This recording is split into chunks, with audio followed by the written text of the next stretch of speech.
Bismillahirrahmanirrahim.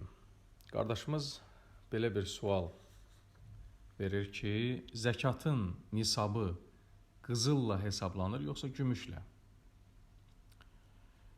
Ümumiyyətlə, İslamın 5 əsasından biri olan zəkatın şərtlərindən biri budur ki, insanın imkanı olmalıdır. Yəni, zəkat imkanı olanlara vacibdir. Bəs imkanın olması necə müəyyən olunur? İki yolla. Ya minimum ən azı 85 qram qızıl və ya ona bərabər insanın pulu olduqda, ya da ki minimum 595 qram gümüş və ya ona bərabər pul olduqda. Bunun da üzərindən bir hicri ili keçdikdə bu zaman zəkat vermək fərz olur. Yəni Peyğəmbər sallallahu aleyhi və səlləm gümüşün nisabının 200 dirhəm, yəni 595 qram gümüş olduğunu, qızılın nisabının isə 20 miskal, yəni təxminən 85 qram qızıl olduğunu buyurmuşdur. İndi sual ondan ibarətdir ki, 85 qram qızılın qiyməti ilə 595 qram gümüşün dəyəri arasında günümüzdə böyük bir fərq var.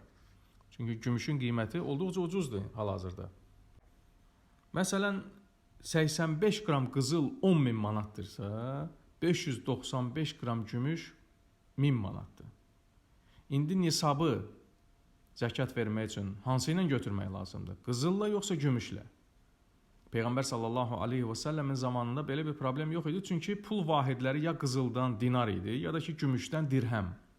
Dinarı olan qızılla zəkatını çıxardırdı, dirhəmi də olan gümüşlə.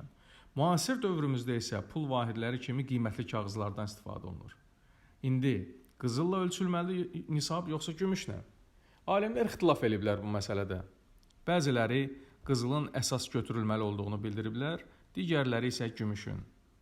Lakin bir çox alimlər deyiblər ki, nə ki kasıbın xeyrinədirsə, onu götürmək lazımdır.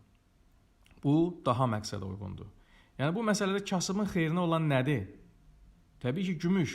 Çünki qızıl götürüldükdə zəkat verənlər az olur. Gümüş götürüldükdə isə zəkat verənlər daha çox olur və ehtiyacı olanlar bundan daha çox faydalanmış olur. Ona görə də əksər alimlər buna üstünlük verirlər.